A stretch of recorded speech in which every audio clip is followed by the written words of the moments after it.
Nah, kali ini kita akan mulai perenungan kita akan firman Tuhan yang diambil dari Lukas 2 ayat 8 sampai 20. Lukas 2 ayat 8 sampai 20. Kita baca bersama-sama ya. Gembala-gembala. Di daerah itu ada gembala-gembala yang tinggal di padang menjaga kawanan ternak mereka pada waktu malam. Tiba-tiba berdirilah seorang malaikat Tuhan di dekat mereka dan kemuliaan Tuhan bersinar meliputi mereka dan mereka sangat ketakutan. Lalu kata malaikat itu kepada mereka, "Jangan takut, sebab sesungguhnya aku memberitakan kepadamu kesukaan besar untuk seluruh bangsa. Hari ini telah lahir bagimu juru selamat, yaitu Kristus Tuhan di kota Daud. Dan inilah tandanya bagimu. Kamu akan menjumpai seorang bayi dibungkus dengan lampin dan terbaring di dalam palungan." Dan tiba-tiba tampaklah bersama-sama dengan malaikat itu sejumlah besar bala tentara sorga yang memuji Allah. Katanya, "Kemuliaan bagi Allah di tempat yang maha tinggi, dan damai sejahtera di bumi di antara manusia yang berkenan kepadanya." Setelah malaikat-malaikat itu meninggalkan mereka dan kembali ke sorga, gembala-gembala itu berkata seorang kepada yang lain, "Marilah kita pergi ke Betlehem untuk melihat apa yang terjadi di sana, seperti yang diberitahukan Tuhan kepada kita."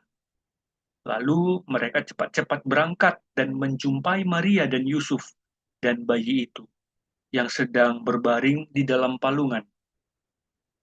Dan ketika mereka melihatnya, mereka memberitahukan apa yang telah dikatakan kepada mereka tentang anak itu. Dan semua orang yang mendengarnya heran tentang apa yang dikatakan gembala-gembala itu kepada mereka.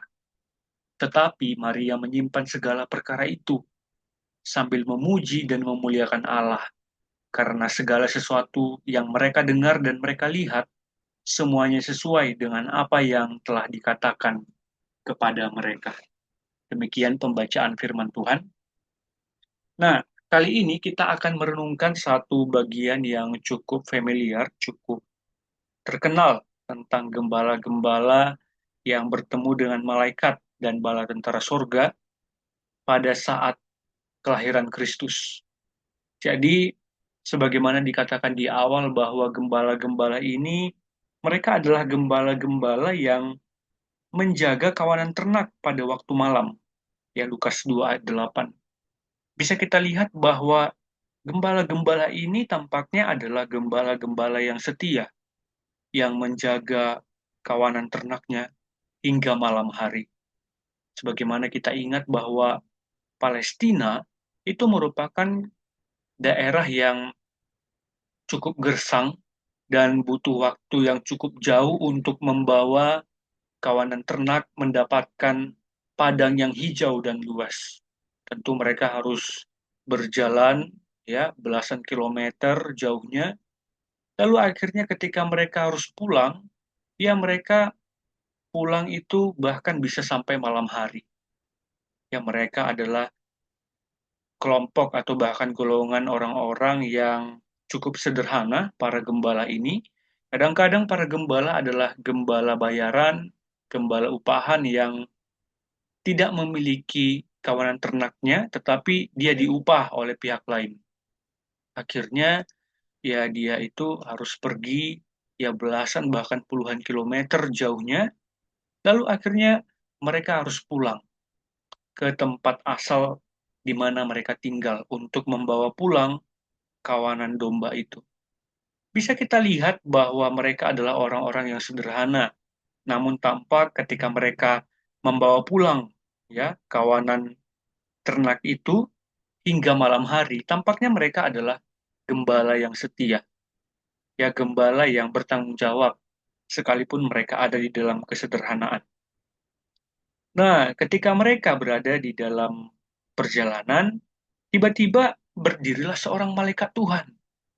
Ada malaikat Tuhan yang menampakkan diri dan bertemu dengan mereka, ya, dan akhirnya berbicara kepada gembala-gembala itu dan berkata, "Jangan takut, ya, sebab sesungguhnya aku memberitakan kepadamu kesukaan besar untuk seluruh bangsa. Hari ini telah lahir bagimu juru selamat, yaitu Kristus, Tuhan di kota Daud."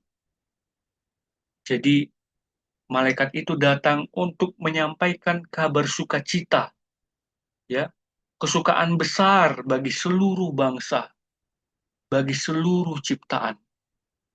Jadi, malaikat itu datang untuk mendeklarasikan, menyampaikan berita yang sangat indah tentang lahirnya juru selamat dunia, pemilik semesta ini. Nah, jadi bisa kita lihat bahwa di dalam perjalanan para gembala itu, ya, mereka adalah orang-orang yang tidak dianggap, mereka adalah orang-orang yang punya pendidikan rendah, ya, dan penuh dengan kesederhanaan, tetapi bisa kita lihat bahwa Tuhan menyampaikan kabar sukacita yang sangat besar itu kepada mereka, kepada orang-orang sederhana ini. Ya, bisa kita lihat bahwa Tuhan tampaknya berpihak dengan orang sederhana, dengan orang-orang yang tulus hati untuk bekerja, dengan orang-orang yang dengan setia mengerjakan tanggung jawabnya. Tuhan adalah pribadi, ya, yang juga peduli dengan kesetiaan umatnya, dengan kesetiaan ciptaannya. Nah, jadi di sini bisa kita lihat bahwa ada anugerah Tuhan kepada setiap orang yang setia. Kesetiaan itu selalu memiliki buah. Kesetiaan yang dengan sungguh dikerjakan itu selalu mendapatkan upah. Karena Tuhan kita adalah Tuhan yang adil, Tuhan yang berbelas kasih, Tuhan yang peduli, Tuhan yang juga memelihara setiap kita ciptaannya.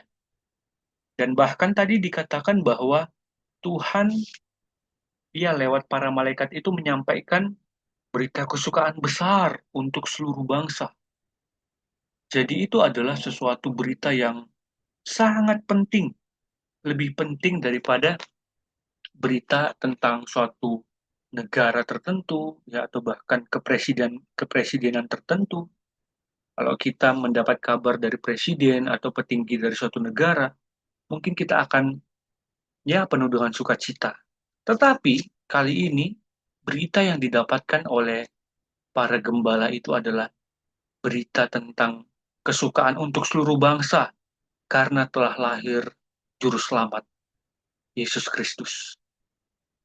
Nah, setelah itu akhirnya para gembala itu, ya, mereka kaget dan melihat akhirnya ketika malaikat itu datang menyampaikan kedatangannya, akhirnya tampaklah sejumlah besar bala tentara sorga yang memuji Allah.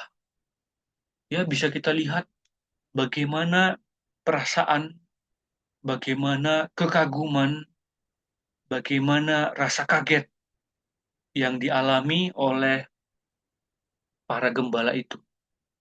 Ketika para gembala itu melihat adanya kemuliaan yang Tuhan tunjukkan lewat para malaikat dan bala tentara surga. Dan bisa kita lihat bahwa akhirnya di dalam setiap keadaan itu, baik gembala maupun malaikat dan sejumlah besar bala tentara surga, seluruhnya mereka ada untuk mempermuliakan Tuhan.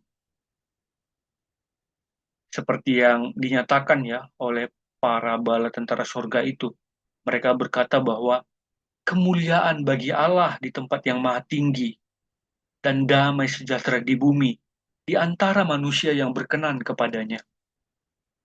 Bisa kita lihat bahwa kemuliaan seperti disampaikan oleh sejumlah bala tentara surga dan para malaikat itu berkata bahwa kemuliaan adalah milik Allah yang maha tinggi, milik Tuhan kita Yesus Kristus.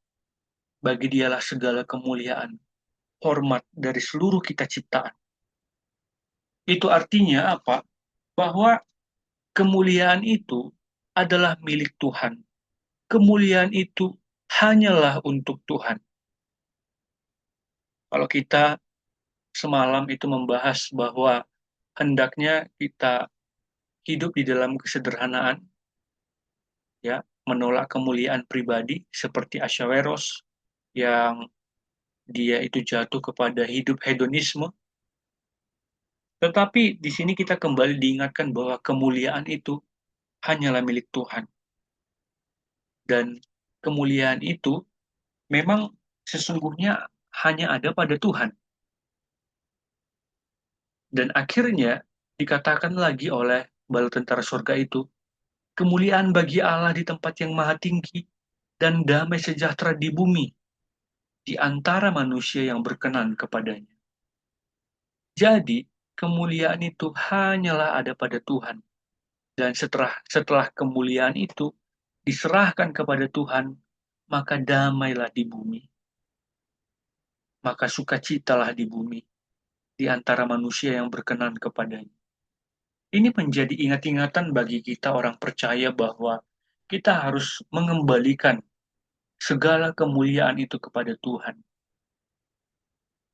Dan dengan demikian akhirnya kita beroleh damai di hati kita. Itu artinya apa? Bahwa kemuliaan itu bukanlah milik manusia. Kemuliaan itu bukanlah milik ciptaan.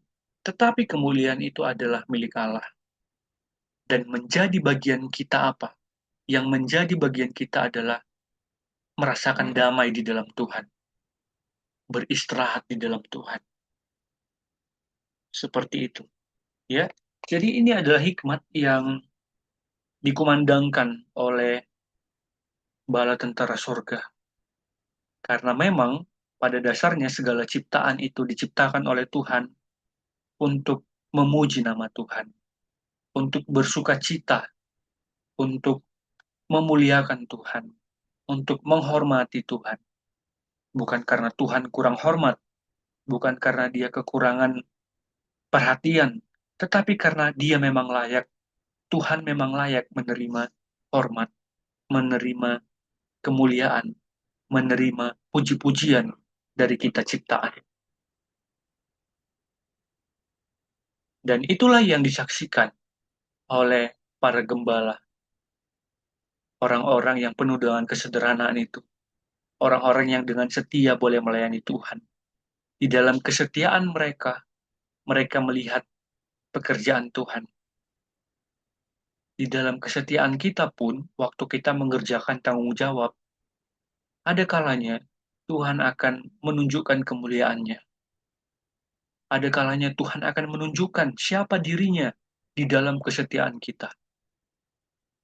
Ya, jadi sebenarnya ada upah di dalam kesetiaan. Ada upah di dalam ketaatan. Jadi ketaatan itu nggak selalu monoton.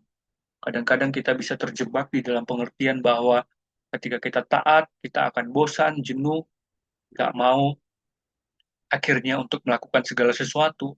Tetapi dari sini kita bisa belajar bahwa kesetiaan itu menghasilkan upah. Kesetiaan itu membuat para gembala melihat pekerjaan Tuhan. Dan akhirnya malaikat-malaikat itu meninggalkan para gembala, ya, dan mereka kembali ke surga. Lalu gembala-gembala itu akhirnya ya pergi ke Bethlehem. Seperti yang dikatakan di ayat 15. Para gembala berkata, "Mari kita pergi ke Bethlehem untuk melihat apa yang terjadi di sana." Seperti yang diberitahukan Tuhan kepada kita. Ya, tampaknya mereka juga adalah para gembala ini orang-orang percaya karena mereka meyakini bahwa apa yang dikatakan malaikat itu adalah perkataan yang disampaikan oleh Tuhan. Dan pada akhirnya mereka pergi ke Bethlehem untuk mematuhi perintah Tuhan. Dan mereka cepat-cepat berangkat. Mereka cepat-cepat berangkat. Di situ bisa kita lihat ada semacam sukacita, ada semacam penasaran, rasa ingin tahu, ada semacam suatu ya kegembiraan, atau bahkan ada juga kesan seperti ingin memastikan apakah perkataan para malaikat dan gembala tentara surga itu benar atau tidak. Itulah hidup orang percaya, yang mereka berjalan di dalam kegembiraan, mereka berjalan, ya mereka berlari di dalam suatu kerinduan untuk bisa berjumpa dengan Tuhan. Jadi kita di dalam bekerja, di dalam keseharian, di dalam beraktivitas, hendaknya memiliki suatu gairah, suatu dorongan untuk bisa melihat Tuhan. Ya ini mirip dengan bagian yang disampaikan dalam firman Tuhan. Kejarlah Tuhan selagi dia mau untuk ditemui. Ya, carilah dia selagi dia ingin untuk dijumpai. Ya, jadi itu ibaratkan misalnya kayak kita punya seorang yang sangat kita kasihi dan kita sangat pengen ketemu dengan dia, tetapi karena ada suatu kendala atau bahkan suatu kegiatan, akhirnya kita cukup lama nggak ketemu. Lalu akhirnya ada momen untuk bertemu di suatu kota dan kita harus ya berangkat untuk menemui teman kita itu. Lalu akhirnya kita cepat-cepat ya untuk bisa bertemu, cepat-cepat untuk bisa ngobrol. Kira-kira kayak gitu ya yang dirasakan oleh para gembala ini. Jadi hendaknya dalam keseharian pun kita punya gairah yang sama. Waktu bekerja, waktu beraktivitas, ada semacam suatu semangat, suatu dorongan untuk bisa melihat pekerjaan Tuhan, untuk bisa menjumpai Tuhan. Dan itu akhirnya membuat kita punya gairah beraktivitas, bekerja di dalam rasa syukur. Karena seperti yang kita bahas di awal, selalu ada upah untuk setiap orang yang taat kepada Tuhan. Dia akan menunjukkan kemuliaannya. Dia akan menunjukkan bahwa dia adalah pribadi yang juga memelihara dan peduli kepada kita. Dia juga adalah pribadi yang senang untuk ditemui dan sangat ingin menemui kita. Seperti itu.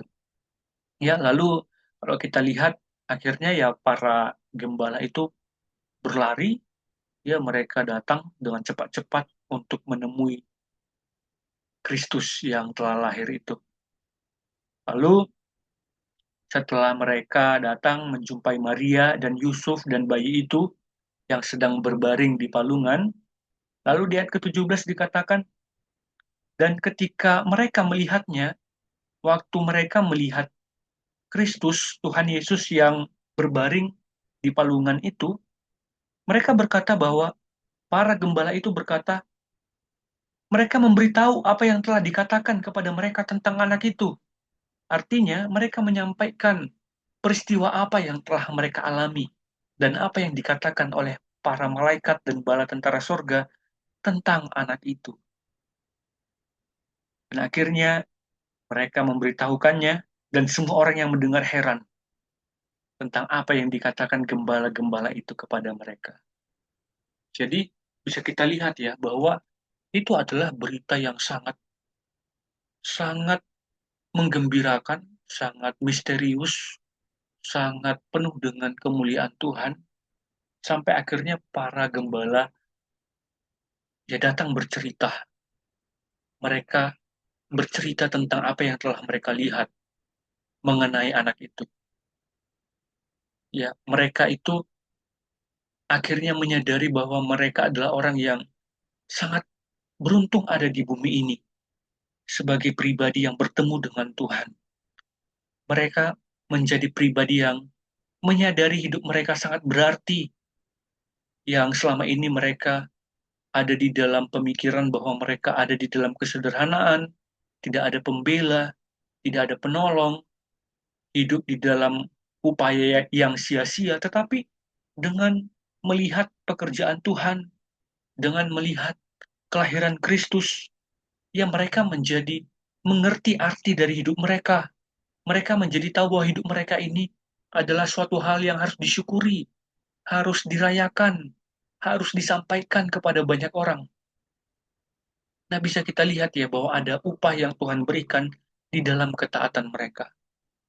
Sampai akhirnya ketika mereka bisa berjumpa dengan Tuhan, melihat pekerjaan Tuhan, Mereka penuh dengan sukacita.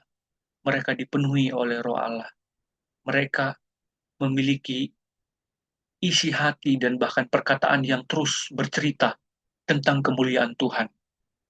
Ya, kalau kita ingat di Kisah Para Rasul, bahwa orang yang dipenuhi oleh Roh Allah itu adalah orang-orang yang menceritakan tentang kemuliaan Kristus. Ya, jadi mari memiliki hidup sebagai pribadi yang dipenuhi oleh Roh Allah, yang hidupnya itu penuh dengan kegembiraan di dalam keseharian, berjumpa dengan Tuhan, sampai akhirnya ketika dia mengalami perjumpaan dengan Tuhan, ada kerinduan untuk bercerita, ada kerinduan untuk berbagi kepada orang lain. Dan akhirnya mereka bercerita dengan banyak orang yang ada di sana. Dan para gembala itu akhirnya menyadari arti hidup mereka. Mereka adalah orang-orang yang pergi menjumpai Tuhan. Mereka adalah orang-orang yang setia, dan pada akhirnya Tuhan menemui mereka. Dan akhirnya mereka dengan sukacita ya berangkat bertemu dengan Kristus, melihat pencipta dunia ini, melihat Tuhan yang adalah raja dari seluruh ciptaan. Dan pada akhirnya semua orang yang mendengar itu heran tentang apa yang dikatakan gembala-gembala itu, tetapi Maria yang menyimpan segala perkara itu di dalam hatinya dan merenungkannya, karena Maria juga telah bertemu dengan malaikat. Ya, dia udah tahu bahwa ya dia dipilih oleh Tuhan sebagai sarana kelahiran Kristus. Maka kembalilah gembala-gembala itu sambil memuji dan memuliakan Allah, karena segala sesuatu yang mereka dengar dan mereka lihat, semuanya sesuai dengan apa yang telah dikatakan kepada mereka. Perhatikan apa yang dilakukan oleh para gembala itu. Para gembala itu, ya, mereka pulang ke tempatnya, memuji dan memuliakan Allah. Dan pada akhirnya apa yang menjadi upah mereka? Damai sejahtera. Damai sejahtera. Nah, dari sini apa yang bisa kita renungkan ya dari pengalaman yang dimiliki oleh para gembala itu? Mereka adalah gembala yang setia. Mereka adalah gembala yang dipilih oleh Tuhan untuk mendengarkan berita sukacita tentang kelahiran Kristus. Di dalam ketaatan mereka, mereka bertemu dengan Tuhan. Dan pada akhirnya, ya, mereka melihat Kristus. Nah, di sini kita sebagai orang percaya dipanggil untuk setia di dalam setiap hal yang kita kerjakan. Kita diminta untuk setia lewat perkara-perkara yang Tuhan percayakan untuk kita kerjakan. Dan pada akhirnya di dalam kesetiaan kita, Tuhan pasti akan menunjukkan dirinya. Tuhan pasti akan menunjukkan kemuliaannya. Itulah tanda pemeliharaan Tuhan. Itulah tanda bahwa Tuhan juga mengundang kita untuk bisa bergembira bersama, bersukacita bersama. Ya, dan memang seringkali ya kita ada di dalam keadaan yang oke, aku mau mengikuti Tuhan, aku mau mengerjakan ini, tetapi apa yang harus aku lakukan? Bisa kita lihat bahwa para gembala itu pun, mereka di dalam ketidakmengertian mereka, Tuhan mengajari mereka. Para malaikat itu disuruh oleh Tuhan untuk memberitakan kabar sukacita kepada para gembala. Dan pada akhirnya para gembala itu tahu siapa Kristus. Ya, Tuhan pun adalah pribadi yang mengajari kita, yang memperlengkapi kita. Jadi adakah kita mau jadi gembala-gembala yang setia? Mereka adalah gembala yang diajari oleh Tuhan, dibimbing oleh Tuhan untuk mendengarkan kabar sukacita bagi seluruh dunia. Dan pada akhirnya, ya ketika mereka melihat Kristus, mereka bercerita kepada orang lain dan pulang dengan sukacita. Dari situ kita belajar untuk memberikan kembali kemuliaan kepada Tuhan. untuk memuji nama Tuhan senantiasa, untuk mengagungkan namanya, untuk setiap pekerjaan yang kita lakukan. Ketika kita melihat hal-hal yang baik, hal-hal yang mengagumkan, hal-hal yang membuat kita diteguhkan, kita harus memuji nama Tuhan. Ya, seringkali kita pada akhirnya melihat kemuliaan itu ya berdasarkan kemuliaan pribadi, atau bahkan kehebatan orang tertentu, atau bahkan pencapaian-pencapaian orang tertentu. Ya, enggak. Itu semua ada karena Tuhan yang memberikannya. Jadi mari kembalikan kemuliaan kepada Tuhan. Dan ketika kita mengembalikan kemuliaan kepada Tuhan, kita akan merasakan damai. Ya, dan percayalah bahwa kita pun memiliki bagian yang akan Tuhan berikan untuk kita kerjakan. Seperti para gembala itu, mereka pun mendapatkan bagian bahwa mereka diperintahkan oleh Tuhan untuk segera pergi, untuk dengan taat melihat Kristus. Jadi ada juga kalanya kita akan diajari oleh Tuhan untuk mengerjakan bagian-bagian yang harus kita kerjakan. Jadi mari taat, mari mengerjakannya seperti tadi, ya di dalam suatu gairah untuk bertemu dengan Tuhan. Aku mengerjakan ini agar aku semakin dekat dengan Tuhan. Aku mengerjakan ini agar aku mengerti hikmat yang dari Tuhan, agar aku bisa bertemu dengan Tuhan. Seperti itu. Dan pada akhirnya, kita bisa menjadi berkat bagi sesama. Bukan untuk kemuliaan kita, tetapi untuk kemuliaan Tuhan. Dan pada akhirnya orang lain pun bisa yang merasakan sukacita dari kebaikan Tuhan itu. Mungkin lewat pelayanan kita, ya lewat peneguhan yang kita sampaikan, dan harusnya apa yang kita katakan, apa yang kita lakukan, karena Tuhan yang memampukan, Tuhan yang mendorong, Tuhan yang memberikan gairah kepada kita, ya apa yang kita lakukan berikutnya adalah seperti yang dilakukan para gembala. Mereka menyampaikan puji-pujian tentang Tuhan. Mereka bercerita tentang Tuhan. Mereka dipenuhi oleh Roh Allah. Dan orang yang dipenuhi Roh Allah adalah orang yang mempermuliakan Kristus. Ya, jadi mari mempermuliakan Kristus lewat perkataan, lewat tindakan, lewat kesungguhan. Jadi para gembala itu akhirnya bersungguh-sungguh. Mereka mencari di mana anak yang dilahirkan itu, Tuhan Yesus.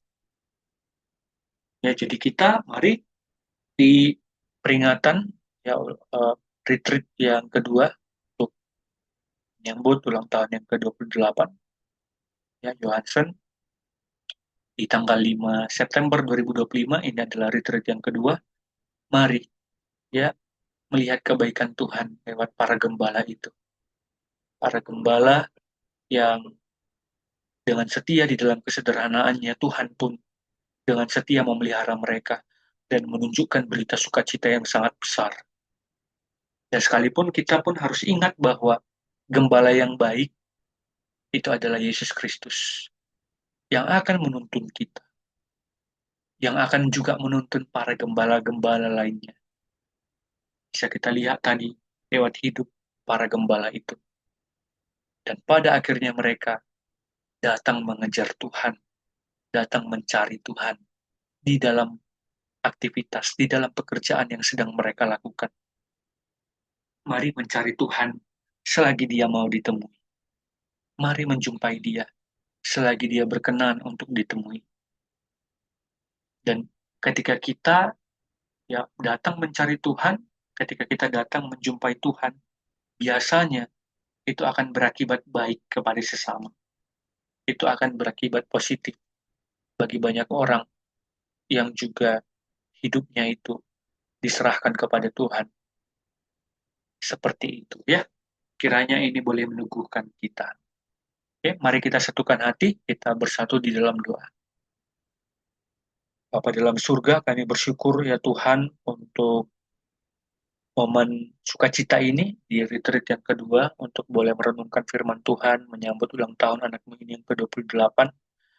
Biarlah Tuhan yang teguhkan, di waktu-waktu yang akan datang boleh kembali retreat ber-PA, agar anakmu ini bisa semakin diteguhkan, semakin dewasa dan mengerti kehendak Tuhan di dalam hidupnya.